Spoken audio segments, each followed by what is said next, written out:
Bathroom में घुस गई और मैंने कुंडी लगा ली, ये सोच के कि ये मुझे आज जान से मार देगा, नहीं छोड़ेगा।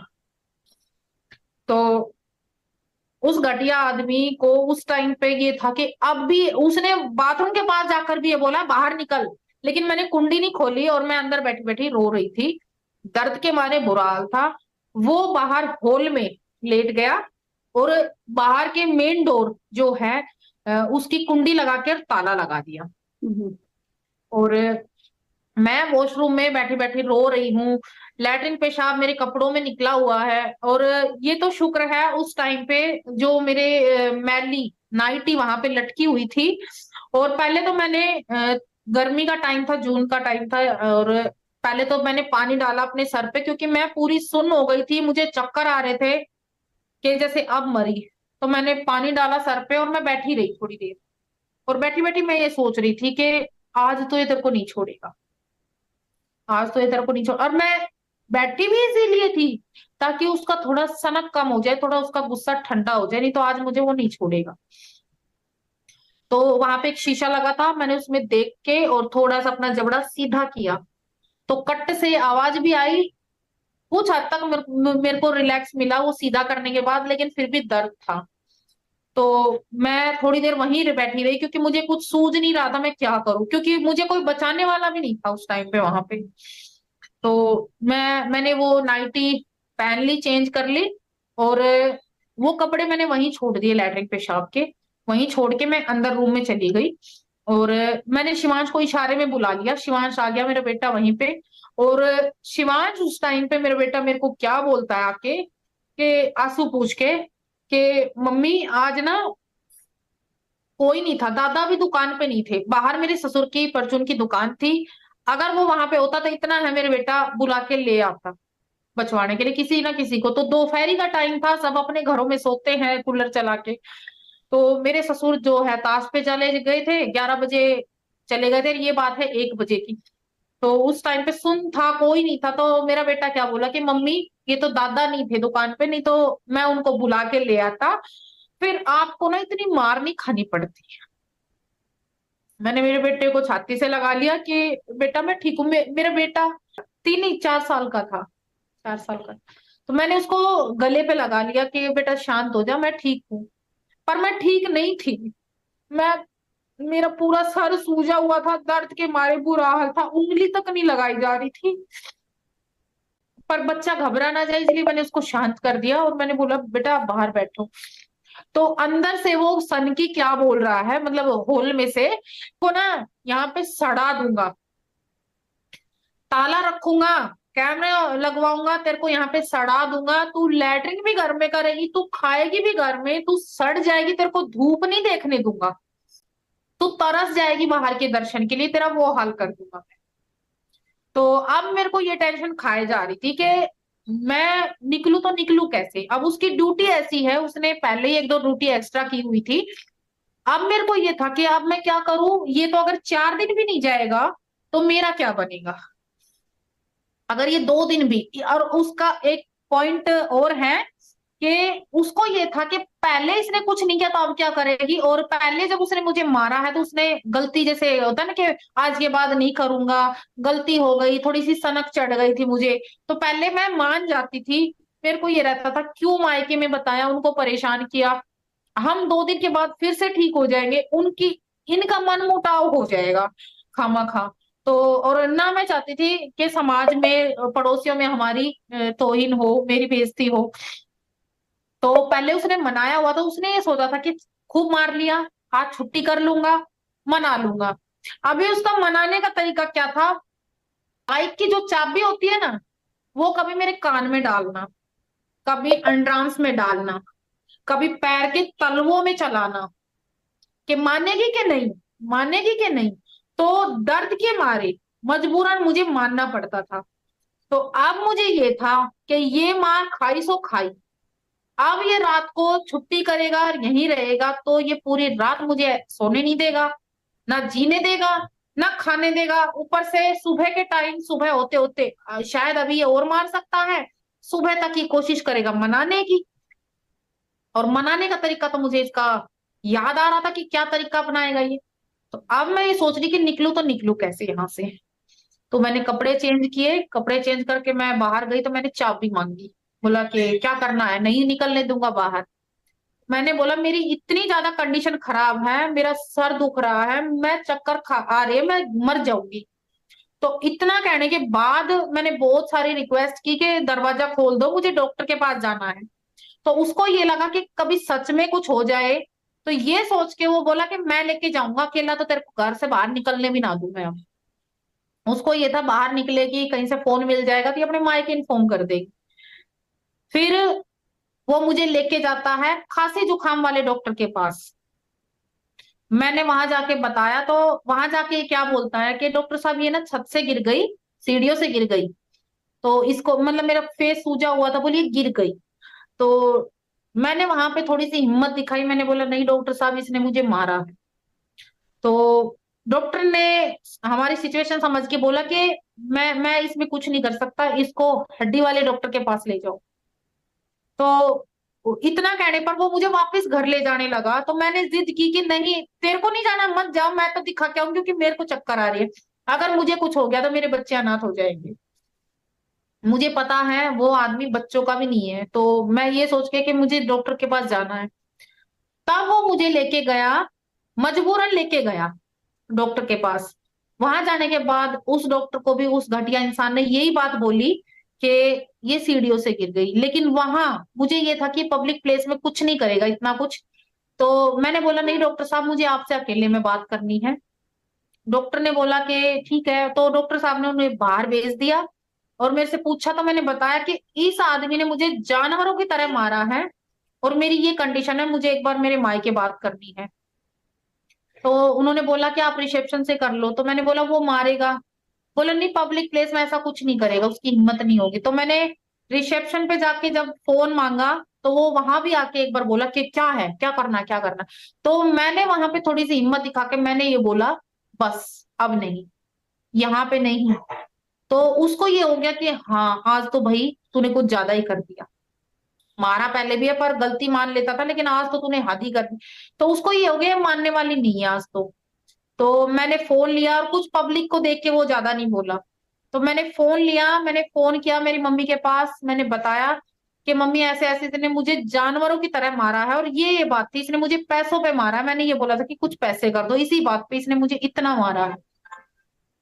तो उस टाइम पे मेरी मम्मी और भाई को ये हो गया कि बस किसी तरह पहुंच जाए, लेकिन उस टाइम पे मेरे भाई की बाइक खराब थी और मतलब पंक्चर था, क्योंकि मेरा भाई दूध का काम करता है तो ऐसी सिचुएशन आती रहती है। तो मेरे भाई ने गाड़ी पूछी, एक दो जगह फोन किया, गाड़ी नहीं मिली, क्योंकि उनको ये था कि अकेले नहीं जाएंगे, किसी को साथ के लेके जाएंगे, क्योंकि ऐसे में अकेला जाना भी नहीं चाहिए। वो क्यों वो मैं आगे बताऊंगी।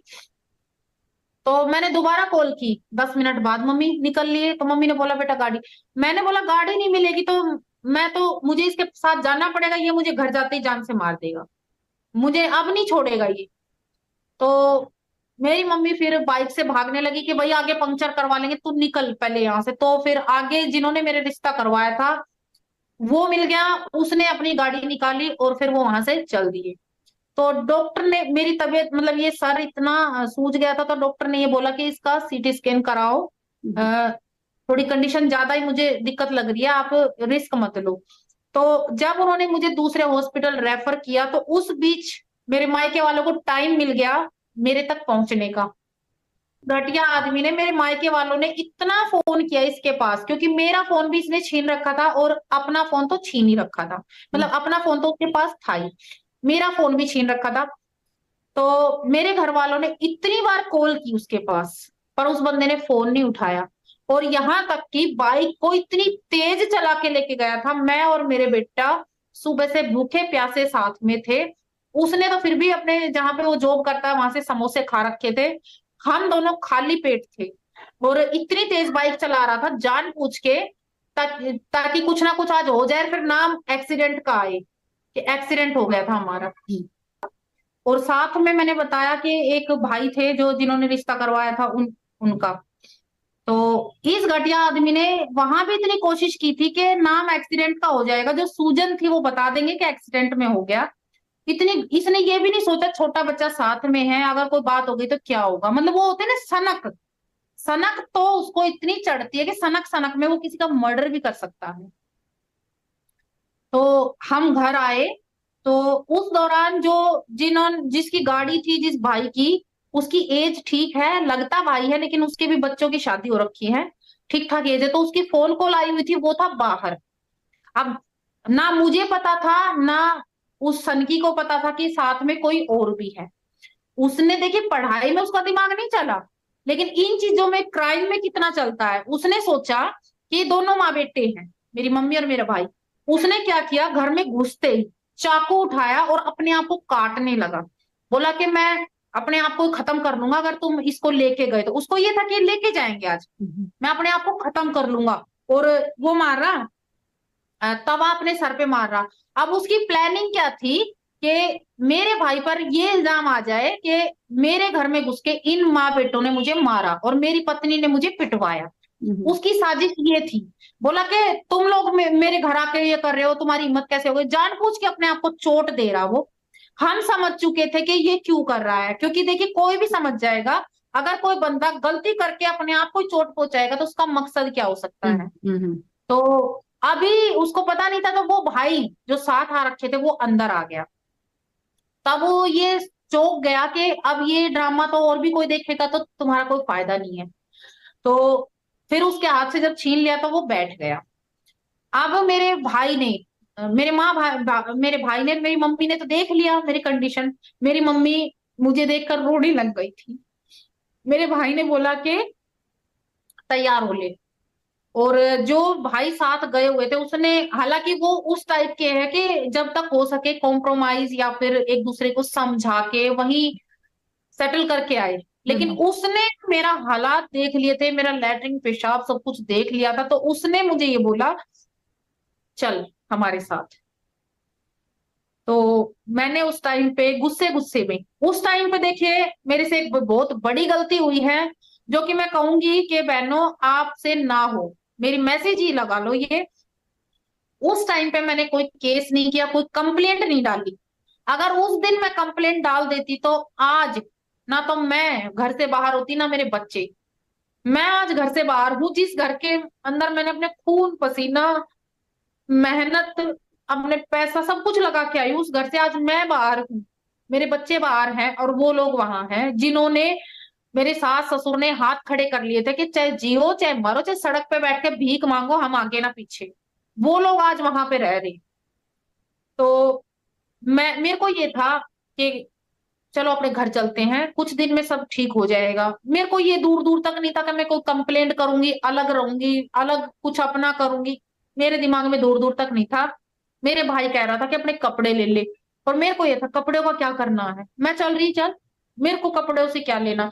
फिर भी उसके कहने पर मैंने कपड़े निकाले अलमारी से। हालांकि वो बंदा आगे खड़ा हो गया, मेरे दिलवाए हुए हैं, जिसमें कि उसके साल में कोई एक सूट दिलवा दिया तो दिलवा दिया ना, उसमें भी उसको रोना पड़ता था। मैं सूट लेने लगी था, ये बोला कैसे, कपड़े हाथ लगा के दिखा। तो मुझे मुश्किल से 2 या 3 कपड़े सूट उठाए होंगे, उसमें से किसी का दुपट्टा, किसी का सूट, किसी की सलवार, पूरा सेट तो एक भी नहीं था कि मैं यहाँ आके डाल लूं। पर उस टाइम मुझे ये था कि जाना कहाँ है, 2 बच्चे हैं, आना तो यही है। बस थोड़ा सा होता है ना कि लेडीज को के आना तो यही है, पर चलो अभी चलते हैं। मतलब उस टाइम पे भी आपके दिमाग में यही था कि आना तो यही है। बिल्कुल मेरे दिमाग में ये था, आना तो यही है, जाना कहाँ है। देखिए कोई भी लेडीज हुई जो हाउस वाइफ होगी, जिसके पास कोई जॉब नहीं होती, जो सिर्फ 10 साल से ये सोच के रह रही है कि हस्बैंड कमा रहा है, भाई तूने घर चलाना है, कभी ये सोचा नहीं था कि कभी खुद भी कुछ करना पड़ेगा। तो मेरे को ये था आना तो यही है, पर चलो अभी चलती हूँ, गुस्से में। तो मैंने लिए 1-2 टुकड़े लिए अपने, लेके मैंने बैग में डाल ले, सिर्फ बेटे का 2 जोड़ी कपड़े और बैग उठाया था, वो भी ये दिखाने के लिए कि हम तो चले। होता है ना कि लेडीज दिखाती है कि चल मैं तो जा रही हूँ तेरे को छोड़ के। तो उसके चलते मैंने कोई कंप्लेंट नहीं की, मैं निकल ली। तो उस टाइम पे मेरे ससुर भी आ गए थे।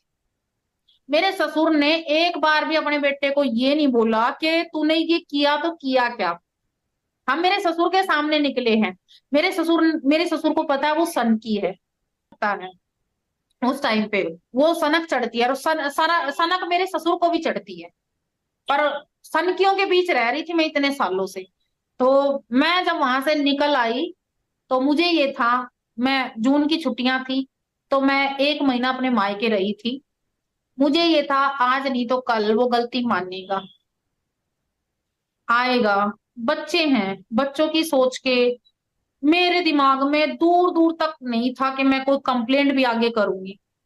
मेरे को ये था आएगा। अच्छा, 1 महीना हो गया, नहीं आया। अब हम, मैंने अपने वीडियो में भी बताया है, प्रियंका धारीवाल चैनल है उस पे भी बताया है, 1 महीने बाद हम भाई बहनों ने बैठ के ये फैसला लिया कि भाई वो तो नहीं आया, और जानबूझ के तो हम उस नरक में भेजेंगे नहीं इसे, तो मत आने दो। अब उन उनकी बातें हमें पता थी, उनकी सोच, क्योंकि उन्होंने मेरी देवरानी के साथ भी यही किया था। जब मेरी देवरानी मायके गई थी, मेरी देवरानी ने 3 बार पुलिस केस कर रखे, 3 बार, पर उन नंगों का कुछ नहीं बिगाड़ पाई वो, क्योंकि उसे मायके की सपोर्ट नहीं थी। मुझे नहीं पता आगे क्या कंडीशन हुई कि उसको झुकना पड़ा। देखिए, बहुत सी लेडीजों के साथ बहुत सी ऐसी कंडीशन हो जाती है जो उसे झुकना पड़ता है। तो उनको ये था कि जब ये झुकी है तो झुकेगी वो भी, वो कहाँ जाएगी। और इसके पास तो फिर भी एक बेटा, तो वो 2 बच्चे हैं, कहाँ जाएगी। आजकल के जमाने में 2 बच्चों की परवरिश करना आसान बात नहीं है। बिल्कुल। भाई भाभी कब तक करेंगे। तो उनकी, हमारे कानों में ये बात आ चुकी थी कि भाई भाभी कब तक करेंगे, लात मार के भगाएगी ना भाभी तब आएगी मेरे पास, और मैं रखूंगा उसको। ये बात हमारे कानों में आ चुकी थी। उसने मेरी भाभी को भी बोला था कि तू उसको लात मार के भगा वहां से, तब वो मेरे पास आएगी। ये बात मेरी भाभी ने खुद हमें बताई। तो जब हमें ये बात पता चल चुकी, तो हम वो काम क्यों करेंगे जो वो चाहते हैं। तो मेरे भाई ने ये बोला, आज रह लेगी, साल भर रह लेगी, वो नहीं आएगा ना गलती मानेगा, तो तू कब तक यहाँ बैठी रहेगी। मैं नहीं चाहता, आज मैं ठीक हूँ, मैं किसी दूसरे पर नहीं तेरे को छोड़ सकता। मतलब मैं ठीक हूँ, जरूरी नहीं है भाभी भी आगे ठीक ही रहे, अभी ठीक है, आगे की क्या गारंटी है। तो मेरे भाई ने, मेरी दीदी ने मिलके ये फैसला लिया मेरी रजामंदी से, कि बाहर रहेगी, जहां मेरे बच्चों का स्कूल था वहीं आसपास कहीं रहेगी। खर्चा ही उठाना है तो मैं उठाऊंगा, लेकिन कम से कम। और मेरे भाई की सोच ये थी कि ये मेरे ऊपर डिपेंड ना रहे, खर्चा मैं उठाऊंगा, मैं बैठा हूं, लेकिन मैं चाहता हूं तू अपने पैरों पे खड़ी हो। तो मेरे भाई की कोशिश ये थी कि मैं अपने पैरों पे खड़ी हूँ। तो मुझे यहाँ पे भेज दिया, एक बुआ के घर पे मैं रहती थी। वहां पे सेफ्टी के चलते मुझे छोड़ा, क्योंकि कैमरे वैमरे और पूरी बंदोबस्त था अच्छा, जिससे कि मुझे कोई दिक्कत ना हो। तो जब उनको ये पता चला कि मैं यहाँ आके रहने लग गई और झुकी नहीं, मतलब होता है ना कि समाज क्या कहेगा, लोग क्या कहेंगे, मेरे मायके वाले इस चीज से ऊपर उठ गए। जब उन्होंने मुझे उस कंडीशन में देखा, तो वो बोले कि कोई समाज, कोई पड़ोसी ये पूछने नहीं आता कि तुम्हारी बेटी के साथ ये क्या हुआ, कोई खाने को नहीं देखे जाता, तो हम समाज की क्यों चिंता करें। तो उस टाइम पे मेरे मायके वालों, मेरी मम्मी ने, भाई ने, सब ने ये सोच लिया था कि समाज चाहे कुछ भी कहे, हम अपनी बहन का, अपनी बेटी का साथ नहीं छोड़ेंगे। ये आपके घर वालों ने ना अच्छा स्टेप लिया। समाज कौन है? समाज हम जैसे लोगों से ही मिलके बनता है। हम समाज जब को ना बना इस है, टाइम पे लड़की का साथ देना चाहिए कि उसके साथ क्या हो रहा है, तो उसका सोल्यूशन करवाना चाहिए कि क्यों हो रहा है ये सब कुछ, ना कि उसका मतलब उस टाइप से पीछे पड़ जाओ कि ये घर छोड़ के बैठी है, यहाँ पे बैठी है। इस टाइप से समाज को ना कभी भी पीछे नहीं पड़ना चाहिए, उसका सोल्यूशन करवाओ ढंग से। लेकिन रितु आज के टाइम में भी लोग ऐसे हैं जो किसी की दुख से दुखी नहीं है, सुख से दुखी हैं। हम्म। और जरूरत पड़ने पर कोई सामने नहीं आता। तो बातें बनी, लेकिन मेरे मायके वालों ने उस चीज से परवाह नहीं करते हुए मेरा साथ दिया। मुझे रेंट पे रखा, मेरा सारा खर्चा मेरे भाई ने उठाया। तो मुझे ये था कि वो बंदा आएगा, आएगा, गलती मानेगा। यहाँ भी मैं भले ही रही थी अलग, लेकिन मुझे ये था कि वो बंदा गलती तो आपके मानेगा। मन में तब भी ये क्यों था कि वहीं जाना है आपको दोबारा? वो इतनी बुरी तरह आपको पीटता था, इतनी बुरी तरह रखता था, फिर भी आपके यूं था कि वहां जाऊंगी दोबारा, वो गलती मानेगा। मेरे को ये था कि एक तो जिस घर के लिए मैंने इतने सपने सजोए थे, जिस घर के लिए मैंने, अब आप ये बताइए, चाहे मैं कुछ भी हूं, मेरे को ये था कि मेरे बच्चों का हक, मेरे बच्चों के सर से छत।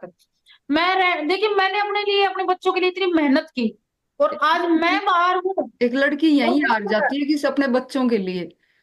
अपने बच्चों के लिए, कि मेरे बच्चे घर से बाहर हैं जिनके लिए मेरी तो आधी जिंदगी निकल चुकी थी, आधी और निकल जाती, लेकिन मेरे को ये था कि मेरे बच्चों को छोटे से ही एक कमरा टपकता था सारा पानी में, मेरे बच्चे एक बेड पे गुजारा करके आए हैं, एक बेड पे खेलते थे, एक बेड की कितनी चौड़ाई होती है उसी पे खेलते थे।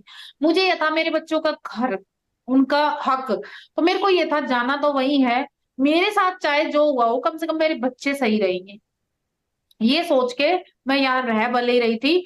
और मैंने अपना यूट्यूब चैनल वहां पे उसकी रजामंदी से बना लिया था, लेकिन वहां पे मैंने सिर्फ एक वीडियो पोस्ट की थी, सिर्फ एक। और वो पोस्ट मैंने 2 दिन पहले अपलोड की थी, और 2 दिन के बाद 27 मई को मैंने वो वीडियो अपलोड की थी, और 1 जून को मेरे साथ वो हादसा हो गया था। उसने मुझे, हादसा क्या, वो दरिंदगी मेरे साथ की उसने, 1 जून को। तो 3 दिन के अंदर अंदर उस वीडियो में, मतलब मैं जब यहाँ मायके रह रही थी, तो वो वीडियो ज्यादा नहीं कहूंगी लेकिन वायरल लगभग यही 40-50 के 55 के करीब पहुंच गई थी। और उस पे सब्सक्राइबर गेन होते जा रहे थे, होते जा रहे थे, मतलब चैनल अपने आप ही अपने आप, वो मेरी किस्मत लगा लो चाहे, कि मेरी किस्मत थी कि यूट्यूब पे मुझे जाना है, पर मेरे माइंड में ऐसा कुछ नहीं था। तो वो बोलते हैं ना, भगवान एक रास्ता बंद करता है तो दूसरा खोलता है, तो वो इस साइड हाँ आपके वो, लिए इनकम का रास्ता खोल रहा था। हाँ भगवान ने वो मेरे लिए रास्ता खोला था, लेकिन मैं उस टाइम उस चीज को नहीं समझ पाई। तो मेरे मायके वालों ने, मेरे भाई ने, दीदी ने ये बात बोली कि तेरी उस वीडियो को जो तूने वहां पे अपलोड की थी, उस वीडियो पे अब भी व्यूज आ रहे हैं, सब्सक्राइबर गेन है। तो यहाँ आने के बाद मैंने सोचा कि मेरे भाई कब तक करेगा, मैं कब तक मेरे भाई पर बोझ बनूंगी।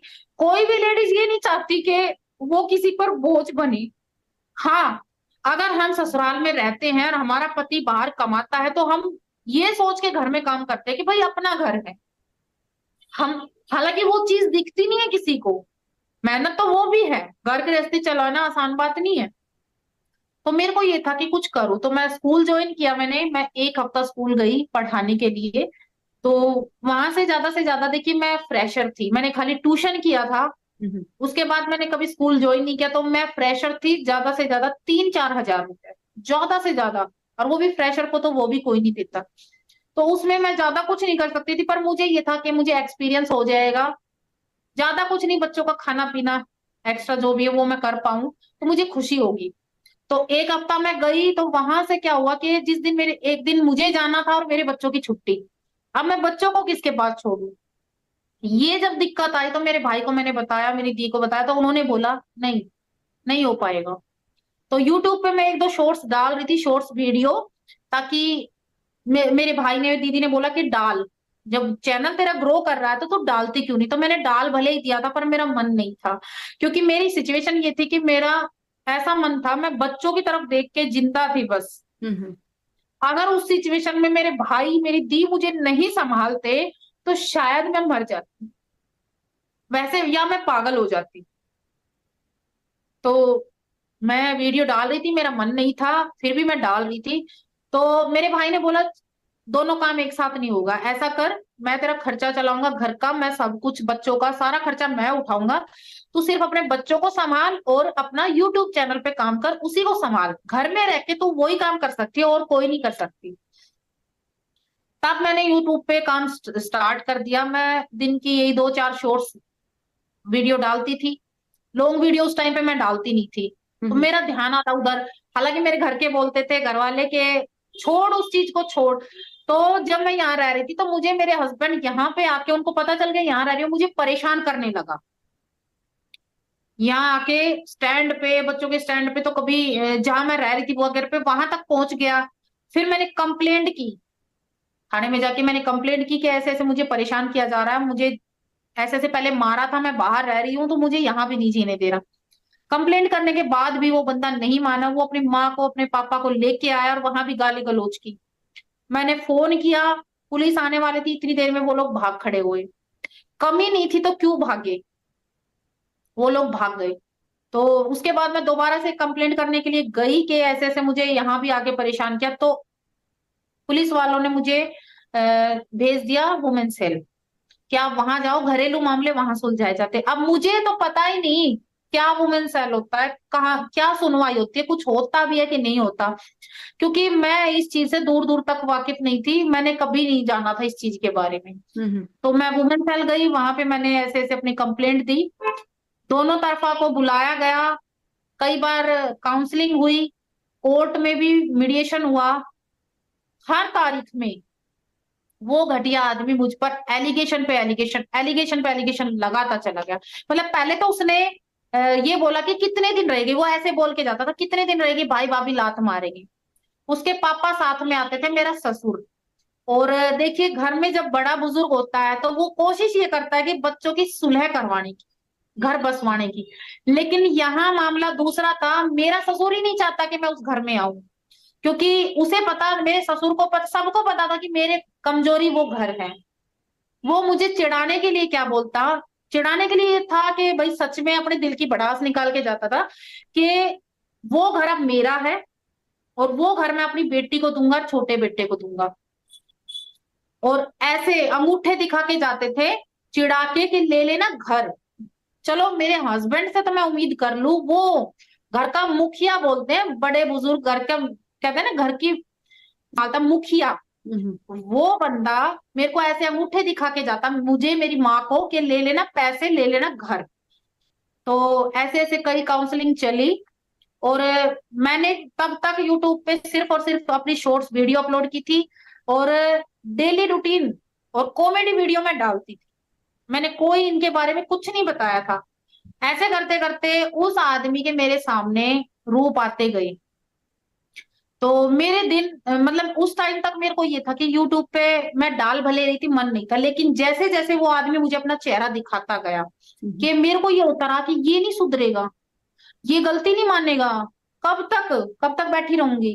तो धीरे धीरे करके वो ऊपर वालों की मर्जी लगा लो कि उसका चेहरा मेरे सामने आता गया, जो जो वो प्लानिंग करता मेरे कानों तक आ जाती थी, क्योंकि मेरी सास जो है वो, उसके पेट में बात नहीं पचती थी, वो बाहर बताती थी कि जो भी बात होती थी उनके बीच, तो मुझे पता चल जाता था कि अब की बार वो मुझे ये सोच के आएगा कि अब की बार उसको ऐसे नहीं मान रही, गुस्से से नहीं मान रही, तो प्यार से हैंडल करके ले आऊं, फिर लाने के बाद उसको नौकरानी की तरह रखूंगा, चोटी पकड़ पकड़ मारूंगा के रखूंगा, ये सोच थी उसकी। ये बात मुझे पता था। तो वैसे मैं कोई केस या कंप्लेंट करने वाली नहीं थी, अगर करना होता तो मैं उसी दिन कर देती, जिस दिन, उस दिन तो सबूत भी थे, हालात भी थे, सब कुछ था, मेरी सुनवाई भी होती। लेकिन मुझे तो ये चीज करना ही नहीं था, लेकिन मैंने किया तो सिर्फ इसलिए ताकि मुझे आके यहाँ पे परेशान के घर चल, अब की बार मतलब वो दिखावा। वो ये बोलता था कि इसको, ये जो मायके की सपोर्ट से इतनी उछल रही है ना, इसको यहाँ लाके मैं बताऊंगा। तो वहां पे आके क्या बोलता था, घर चल, घर चल, घर चल, ऐसे पकड़ पकड़ के खींच के ले जाता था, गलती नहीं माननी थी। इसके चलते मुझे कंप्लेंट करनी पड़ी कि मुझे परेशान ना करे ना, वो मैंने कोई ऐसा मायके। ऐसा नहीं लग रहा प्रियंका कि वो साइकोपैथ था? वो ही है, वो साइको ही है। हम्म। वो हमारे में सन की बोल देते हैं, हाँ। वो साइको बोल देते हैं, बस है वो ही उसके वो। घर वालों को उसका इलाज करवाना चाहिए था बचपन से ही। और घर वालों को पता भी है, ये अगर गुस्से में, अगर इसको सनक चढ़ती है तो ये कुछ भी, किसी भी हद तक जा सकता, फिर भी उन लोगों ने उसकी शादी की। हम्म। वो ऐसा आदमी है, अगर कुत्ते ने, जैसे एक पालतू डॉग पाल रखा था, तो अगर वो रुका नहीं, मतलब भौंक रहा है, भाई रीजन से ही भोगता है, ऐसी बात तो नहीं है वो बिना, तो उसको ना कस्ती से काटने के लिए चला था वो, तो मैंने बचवा दिया उसको। और एक दिन उसको गला, मतलब लटका देता, भी मैं बोल नहीं सकती यहाँ पे, तो इतना सन किया, वो नहीं देखता सामने इंसान है, जानवर है, क्या है। तो मैंने कंप्लेंट सिर्फ मैंने वो उसमें डोमेस्टिक का डाला था उस टाइम पे मैंने, और ना मेंटेनेंस का डाला था। मुझे खाली कंप्लेंट मैंने ये डाली थी कि मुझे आके परेशान ना करे, मैंने कुछ नहीं डाला था, क्योंकि मैंने ये चीज कभी सोची नहीं थी। तो काउंसलिंग हुई, काउंसलिंग में वो आके क्या बोलता कि धक्के खा के आएगी, मेरे पास ही आएगी, मेरा कुछ नहीं बिगड़ना, ऐसे कुर्सी पे ना, ऐसे हिलने वाली कुर्सी पे ऐसे ये दिखाता कि मैं किसी से नहीं डरता। तो वहां की जो मैम थी, सर तो यही, जब उसके सर के सामने मुझे गालियां दे रहा था, फिर भी सर की कोशिश ये रहती थी कि किसी तरह इनकी सुलह हो जाए। तो मैं ये बोलती थी, सर आप सुलह की कह रहे हो, ये बताइए एक बार भी इस बंदे ने अपनी गलती मानी है? बोल बेटा देख लो। कैसे देख लूं, मैंने बहुत साल देख लिया। हाँ, मैम ने उसको पहचान लिया, मैम के सामने उसने गाली दी। तो मुझे तो पता नहीं उसने गाली दी, क्योंकि मुझे आदत हो चुकी थी हर बात पे वो मुझे गाली देके बुला, यहाँ तक कि रोटी मंगाता था ना कि खाना लेके आ, तो भी गाली देके, साली आगे कुछ लगा के साली गाली, वो रोटी लेके आ, खाना लेके आ। तो मुझे तो आदत हो गई थी, तो मैंने इतना नोटिस नहीं किया। लेकिन जब मैम ने नोटिस किया तो बोली कि प्रियंका इसने क्या बोला। मैंने बोला कि मैम मुझे नहीं पता, क्योंकि मैंने तो उस चीज पे ध्यान ही नहीं दिया। उसने जब दोबारा गाली दी, जब मैम ने बोला कि ये गाली दे रहा है, तो मैंने बोला मैम इसकी तो मुझे आदत हो गई है, और ये चीजें तो घर में डेली चलती थी। तो का और डोमेस्टिक का केस डालो इन पे, ये सुधरने वाला नहीं है, ये तो चलेगा ही, तुम अलग से भी डालो। तो मैम ने बोल तो दिया था, लेकिन अब भी मेरे को वही था कि मैं डालूं कि ना डालूं, करूं कि ना करूं, कौन धक्के खाएगा, छोटे बच्चे हैं, कहाँ जाऊंगी। और क्या पता आज मैं ये सब कर दूं, कल को जाना पड़े। और आप लोग देखना, मैंने अपनी चैनल पे अपने ससुराल वालों की कोई भी बात 9 महीने से पहले नहीं बताई। वो भी मैंने कब बताई है, जब उन लोगों ने मेरी बदनामी की है। अब मेरे ससुराल में भी, मेरे मायके में भी जाके गाड़ी लेके गए हैं, 4-5 बंदे गए और वहां पे जाके हमारे घर परिवार की गलियों में घूम के मेरी बदनामी की है कि ये गलत है, गंदी है, ये है वो, मतलब मेरे करेक्टर पर उंगली उठाई है। तो उस टाइम पे मतलब मैं हर तारीख पे थोड़ी सख्त होती चली गई थी, लेकिन जब उसने ये एलिगेशन लगाए तो मैंने हाथ जोड़ना स्टार्ट कर दिया। मैं इसके साथ नहीं रहूंगी, बहुत हो गया। एक औरत के लिए उसकी इज्जत से बढ़ के क्या होता है। जब वो, देखिए, ऐसे काम तो वो लोग करते हैं जिनको छोड़ना होता है कि हम तो इसको रखेंगे ही नहीं। लेकिन उस घटिया बद दिमाग आदमी ने ये सोच के अपनी माँ बहन के कहने पे कि उसके ना करेक्टर पे उंगली उठा तब वो आएगी, ये सोच के उसने मेरी बदनामी की है कि इस डर से ये वापस तेरे पास आई। छोड़ना नहीं था, लास्ट टाइम तक उसने ये बात बोली थी कि मैं तो बसाना चाहता हूं, मैं तो रखूंगा। हम्म। पूछते हैं नहीं मीडिएशन में कि भाई क्या करना है, तो मैं मना करती थी, वो बोलता मैं रखूंगा। तब मैंने ये बात बोली कि घटिया आदमी ऐसी हरकतें तो वो करता है जिसको रखना ही नहीं है, छोड़ना है। तो किस मुंह से किसी लोग, आज तो जिन लोगों के सामने मेरे बारे में गंदी बातें बोल रहा है, कल को कैसे नजर मिला लेगा मैं आ जाऊंगी तो। मैंने उस टाइम पे ये बोल देता मैं नहीं रहूंगी। तो ऐसे ही मेडिएशन काउंसलिंग चलती रही। लास्ट काउंसिल मैम ने उसे कई मौके दिए ताकि वो मुझसे कांटेक्ट करे, इनडायरेक्टली मैसेज भी दिया, कांटेक्ट कर ले, लेकिन उसने कोई कोशिश ही नहीं की। उसको तो ये था ना कि खुद से आई है गलती मान के। तो लास्ट काउंसलिंग में मैंने ये बोल दिया था मैं साथ नहीं रहूंगी, क्योंकि मैं अपने चैनल पे ध्यान मेरा चला गया था और उसकी तरफ से मैंने उसके सारे चेहरे देख लिए थे। मैं अपने यूट्यूब पे चैनल पे अच्छा काम करने लग गई थी, मुझे ये हो गया था कि हाँ कुछ करना है, इसके भरोसे नहीं बैठना। फिर लास्ट काउंसलिंग काउंसलिंग मीडिएशन में मैम ने मुझसे पूछा कि बेटा एक बार मेरे कहने से सोच के देखो, अपनी ना सही बच्चों की सोच के देखो। तब मैंने ये बोला था, सोच के, हालांकि मैं, मेरे को कुछ समझ नहीं आ रहा था मैं क्या बोलूं, तो मैंने बोला कि मैम चलो मैं 1% पैसों को भी भूल जाऊं, मार को भी भूल जाऊं, ठीक है, मैं अपने बच्चों के लिए 1%। मैम ने मौका दिया था कि ये तेरे पास आके रहे, बच्चों के पास आके रहे। तो मैंने बोला नहीं मैम मैं इसके साथ नहीं हूँ। बोल तुम दोनों आपस में बात मत करना, बच्चों के लिए प्रियंका सोच लो। तो मैं मान गई थी कि चलो बच्चों के लिए ही सही। उस टाइम पे इस बंदे ने हामी भी भर ली। पहले तो मना किया, मैं अपना घर अपना परिवार छोड़ूंगा, मैं अपना गांव छोड़ूंगा। तो मैम ने समझाया कि अपने बच्चों के लिए करना पड़ता है, जब ये अपने बच्चों के लिए इतना कुछ कर रही है तो तू भी तो बाप है उसका, उन बच्चों का तू भी तो बाप ही है। तब वो बोला कि ठीक है मैं रह लूंगा। तो मैम ने ये बात बोली कि इसके भाई के कुछ पैसे कर दो, ज्यादा नहीं, थोड़े थोड़े कर दो, थोड़े से अभी दे दो, फिर साथ रहो, क्या पता तुम्हारा मन मुटाव जो है वो मिट जाए, तुम ये तुम्हारे साथ ये इसी घर में आके रहने लग जाए, नहीं पता चमत्कार कब तुम्हारा मन मिल जाए। तो उस बंदे ने पैसों के नाम से अपने बच्चों के पास रहने से मना कर दिया कि मेरी फाइल आगे बढ़ा दो, मुझे नहीं रहना। उस दिन मुझे ये हो गया था ये अपने बच्चों का नहीं है तो मेरा कहाँ से हो जाएगा। तब मैंने ये सोच लिया था कि ये जब बच्चों का नहीं है तो मैं इस पे क्यों भरोसा करूं, मुझे मेरे बच्चों का खुद सोचना है। तब मेरे को ये हो गया था, मैंने उसी दिन आके ये बोल दिया था अपनी दीदी को, भाई को, अब नहीं। आप लोगों ने मुझे बहुत समझाया कि उसको भूल जा, बच्चों पे ध्यान दे, अपने काम पे ध्यान दे, पर मैं नहीं मानी। पर चीज को छोड़ के सिर्फ और सिर्फ अपने काम पे ध्यान दूंगी, इससे ज्यादा और कुछ नहीं। मैंने देख लिया वो आदमी अपने बच्चों का भी नहीं है। उसके बाद मैंने अपने यूट्यूब चैनल पे मन लगा के काम करना स्टार्ट कर दिया, दिन रात एक कर दिए। एक मेरा वेट लॉस भी हुआ था उस दौरान। मुझे ये था कि बस किसी भी तरह चैनल अपना लेके जाना है। नहीं पता था कैसे जाएगा, क्या करना है, बस ये था कि मेहनत करनी है, बाकी ऊपर वाला है। दिन रात मेहनत करती, बच्चों को भी संभालती। ऐसा टाइम आया, भगवान ने परीक्षा भी बहुत ली है मोनोटाइज के टाइम पे। उसी टाइम पे मुझे मोनोटाइज के लिए, मतलब लास्ट टाइम, चैनल बिल्कुल अच्छे उस पे, और मेरी मम्मी बीमार हो गई। हम्म। तो मम्मी को भी संभालना, चैनल को भी संभालना, बच्चों को भी देखना, हर चीज। कहते हैं ना, माइंड को डिस्टर्ब तो होता ही है अगर घर में मम्मी बीमार है, तो पापा पहले ही नहीं है। तो वो परीक्षा की घड़ी थी, वो भी हमने पार की। जिस टाइम पे मेरा चैनल मोनेटाइज हुआ, मेरी मम्मी बीमार थी, हम वो खुशी भी अच्छे से सेलिब्रेट नहीं कर पाए। हम्म। पर उन लोगों को जब ये बात पता चली कि मेरा चैनल मोनेटाइज हो गया है, उन लोगों को इतनी आग लगी, वो लोग इतनी गालियां बक रहे थे, वहां पे लड़ाई हो रही थी कि अब तो वो बिल्कुल भी नहीं आएगी। अब तो वो, अब अभी उसका भाई इतना सपोर्ट कर रहा था, तो अब तो वो अपने पैरों पे खड़ी हो जाएगी, वो मतलब क्यों वो आएगी। ये। चलना है, और फिर बच्चे भी वही सीखेंगे जो मेरे ससुर से मेरे हस्बैंड ने सीखा, गाली गलौज। मेरी सास पिटती आई है इतने सालों से, दादी सास पिटी है, फिर हमारा नंबर आगे, बच्चे भी यही सीखेंगे।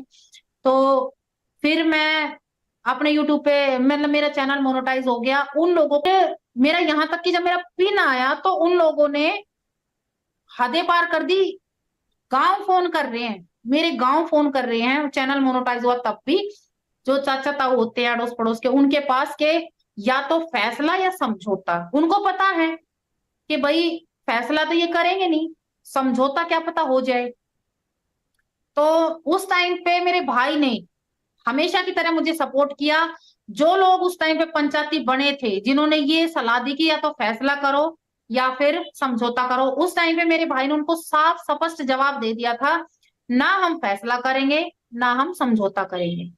क्योंकि समझौता, हम अपनी बेटी को, बहन को वहां भेजेंगे नहीं उन जानवरों में। और तलाक हम देंगे नहीं। क्योंकि जब मेरी बहन शादी नहीं करेगी, बच्चों पे अपनी जिंदगी काटेगी, बच्चों को पालेगी, तो वो कैसे अपनी जिंदगी जी सकता है। उसको भी हक नहीं है जब दो बच्चों की जिंदगी खराब करके, मेरी बहन की जिंदगी खराब करके वो चैन से जी ले। उसको भी शादी नहीं करने देंगे, तो तलाक भी नहीं देंगे। हालांकि घर परिवार के लोगों ने ऑब्जेक्शन उठाया कि दो ही काम होते हैं, या फैसला या समझौता। मेरे भाई ने उस सामाजिक जो टट्टू बैठे थे ना समाज के, उनको इग्नोर करके ये बात बोल के मेरे घर में कितनी बार तुम लोग आए हो ये पूछने के, बेटा तेरे साथ क्या हुआ है, क्या हुआ था तेरे ससुराल में, तेरे साथ क्यों अलग रह रही है, खाया पिया है कि नहीं, खर्चा कौन कर रहा है, कितनी बार आए हो तुम लोग। तब उसके बाद फिर घर परिवार के लोगों ने भी हमारे मामले में बोलना छोड़ दिया। नहीं तो देखिए, कोशिश होती है और एक औरत को हर तरीके से दबाने की। एक टाइम था जब मैं शुरू शुरू में आई थी, तब मुझे ये फील होता था लोग क्या कहेंगे। जैसे ही मेरा चैनल मोनेटाइज हुआ, मुझे ये फील होने लगा कि मैं भी कुछ हूं, मैं भी कुछ कर सकती हूँ, जो चीज मैंने कभी नहीं सोची थी। और ये चीज वो भी नहीं सोच सकते थे। उन लोगों को ये था, देखिए मैं कभी घर से बाहर नहीं निकली, यहाँ तक कि मैंने ट्यूशन पढ़ाया, तब भी मेरे हस्बैंड ने ये बात बोली थी, तू ट्यूशन पढ़ाएगी। क्योंकि मैं उन 10 सालों में, मैंने भले ही बीए पास कर रखे, लेकिन मैं उन 10 सालों में सिर्फ और सिर्फ गृहस्थी में उलझ के रह गई थी। मैंने कभी इस चीज की तरफ सोचा नहीं कि खुद से कुछ करूं, कोशिश की तो भी दबा दिया गया। तो उनको बिल्कुल भी उम्मीद नहीं थी कि मैं चैनल पे, यूट्यूब चैनल पे कुछ करूंगी। और रही बात उनकी सच्चाई बताने की, तो वो बात मैंने मेरे चैनल पे जाके देखना, 9 महीने तक मैंने कुछ नहीं बताया।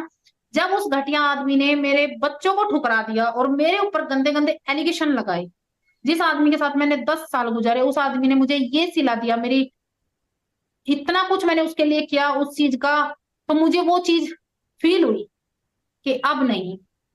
तब मैंने उनकी सच्चाई खोलना शुरू किया था, कि अब तक मैंने नहीं किया, क्योंकि मुझे कहीं ना कहीं ये था कि अगर मैं उनकी सच्चाई बताती हूँ और कल को मुझे वहां जाना पड़े, तो देखिए वो बात नहीं रहती। कोई भी लेडीज नहीं चाहती कि उसकी घर गृहस्थी बर्बाद हो, वो चाहती है कि उसकी घर गृहस्थी चाहे किसी तरह, बच्चे हो जाने के बाद, अगर बच्चे ना हो तो 1% लेडीज सोच भी सकती है बच्चों के बारे में, फिर माँ, औरत सोचे ना सोचे, एक माँ पहले सोचती है।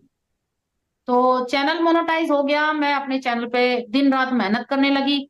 और आज मैं उन बहनों को एक बात मैसेज देना चाहूंगी जो इस सिचुएशन से गुजर रही हैं या गुजर चुकी हैं और मेंटली उस चीज से नहीं निकल पा रही हैं। तो देखिए, एक तो सबसे पहले ये सोच बिल्कुल ना रखे कि हमारी शादी को इतने साल हो गए हैं, अब क्या होगा। कभी भी कुछ भी हो सकता है, कभी भी, मैंने भी नहीं सोचा था। तो अपने पैरों पर खड़े हो, कुछ ना कुछ, चाहे सिलाई करे, कढ़ाई करे, बुनाई करे, 2 पैसे का रोजगार जरूर करे, खाली ना बैठे। अगर कोई कम पढ़ी लिखी है तो पढ़ाई करे, स्टडी करे, दोबारा से स्टार्ट करे, खाली ना बैठे। मैं दिल से उन बहनों को सपोर्ट कर रही हूँ। मैं अपने चैनल पे भी ऐसी मोटिवेशन वाली बातें बताती हूँ। आज की वीडियो सिर्फ बताने का मकसद यही है। हालांकि मेरे साथ जो होना था सो हो गया। अभी मेरा चैनल मोनेटाइज हो गया है, मैं चैनल पे काम कर रही हूँ। भगवान ने चाहा तो आगे मैं अपने बच्चों की भी परवरिश अपने खुद से, अपने दम पे कर पाऊंगी। और लेकिन आज का सिर्फ वीडियो का मकसद ये है कि उन बहनों को मैं जागरूक कर सकूं जो मेरी जैसी सिचुएशन से गुजर चुकी हैं, गुजर रही हैं, जिनके मायके वाले भी उनको सपोर्ट नहीं करते। उन मायके वालों को भी मैं कहना चाहूंगी कि समाज की परवाह ना करते हुए अपनी बेटी की हेल्प करें, उसको अकेला ना छोड़े ऐसे जानवरों के बीच। और कुछ ना कुछ भाई अपना करते रहे, सिर्फ हस्बैंड पे डिपेंड ना रहे कि हस्बैंड कमा रहा है हम घर में हैं, ठीक है, हमारे साथ ऐसा कुछ नहीं होगा, और टाइम का एक कुछ नहीं चीज और, पता। अगर स्टार्टिंग में आपको पता चल जाता है कि यहाँ पे आपके साथ गलत हो रहा है, धोखा हुआ है, तो घर वालों को बताओ और घर वालों को भी उनका साथ दो भाई, अपने हाँ लड़कियों का। हाँ, ये चीज और है कि हम क्या सोचते हैं कि ले अब ये लोग सुधर जाएंगे, अब क्या पता ये आगे ऐसा कुछ नहीं करेंगे, क्या पता बच्चे हो जाने के बाद ये लोग सुधर जाएंगे। ये जो सोच है ना हम औरतों की, और कुछ मायके वाले भी यही सोच देते हैं कि कोई बात नहीं बेटा, 1-2 साल में सब ठीक हो जाएगा।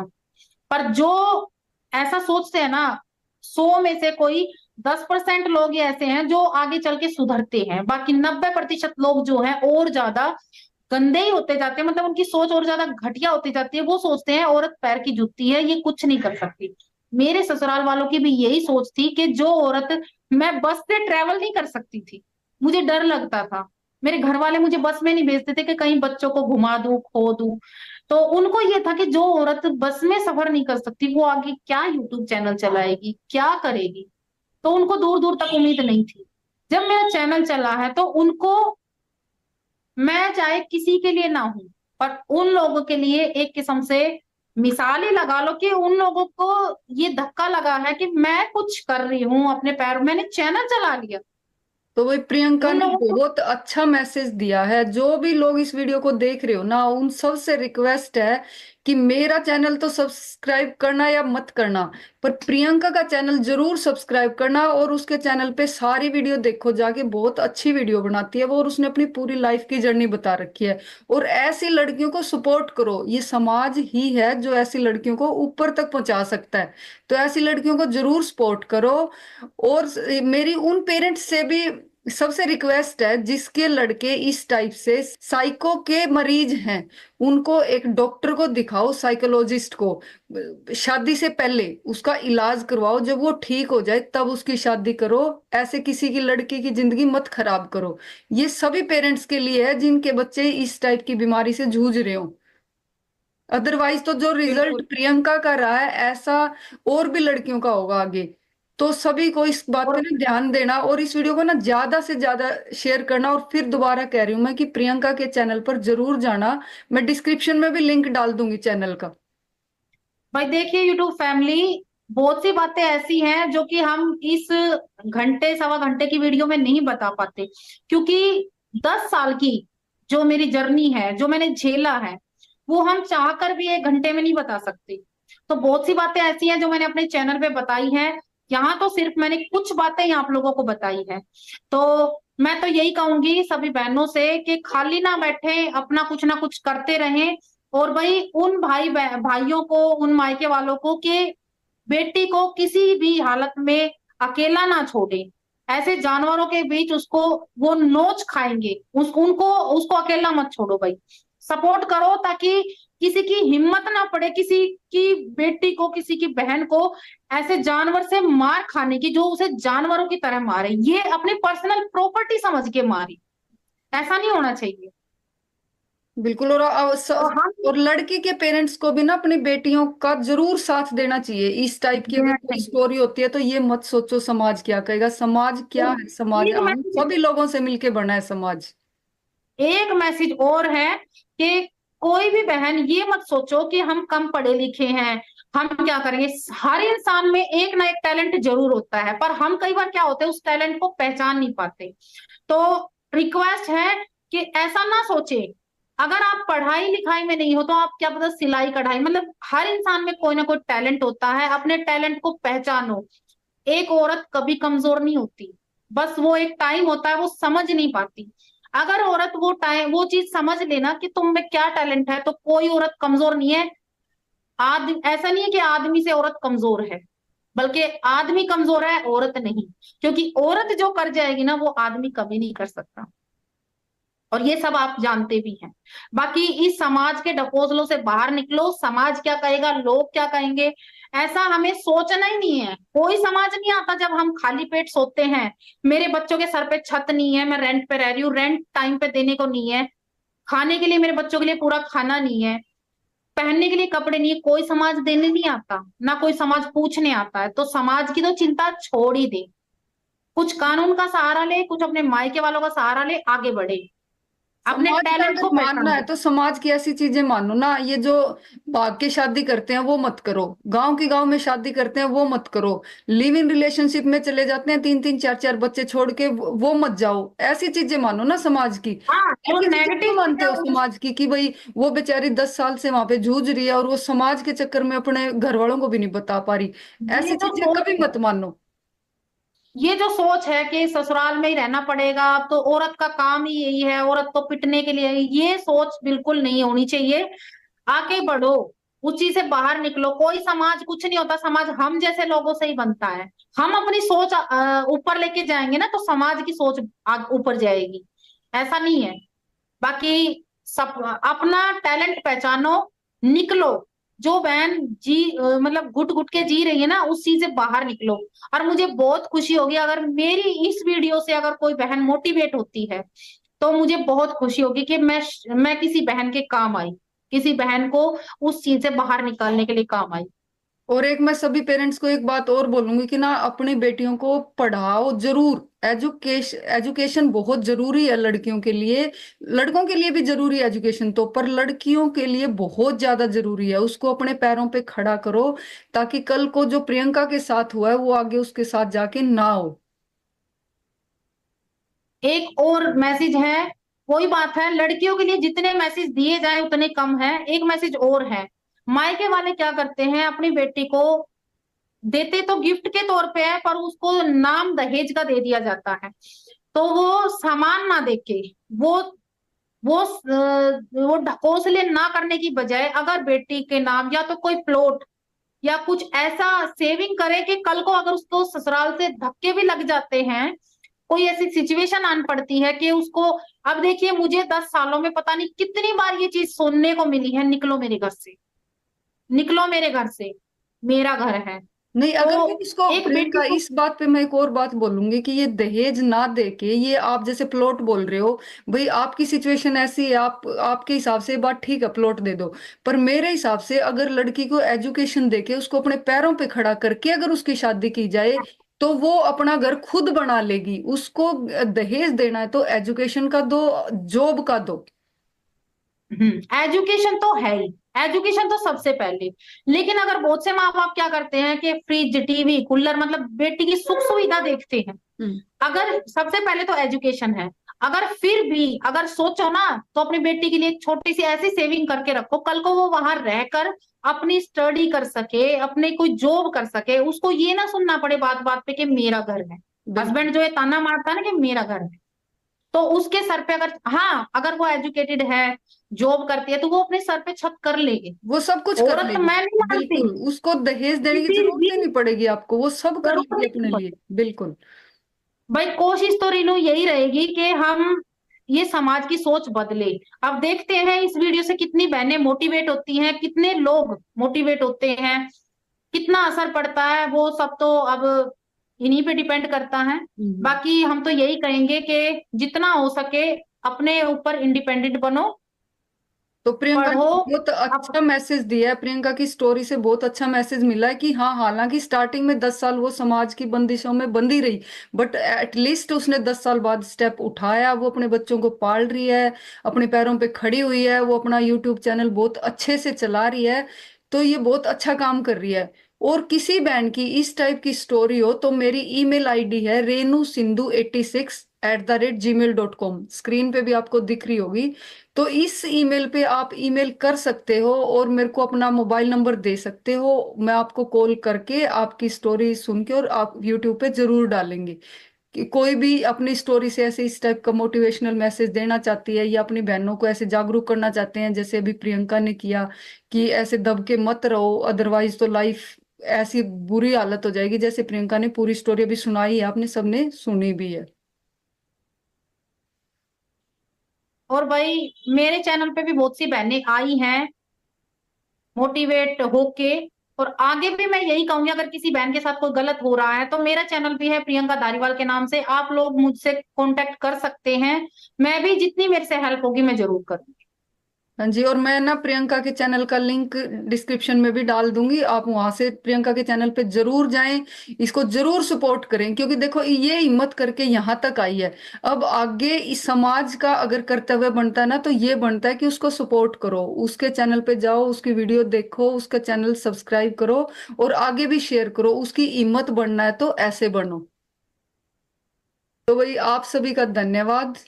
और अगर वीडियो में कुछ गलत लगा हो तो उसके लिए सॉरी। और आपको वीडियो कैसी लगे कमेंट बॉक्स में अपनी राय जरूर देना, और वीडियो को लाइक करना, शेयर करना, और जो चैनल पर नए हैं वो चैनल को सब्सक्राइब करना। आप सभी का धन्यवाद। जय हिंद। जय हिंद।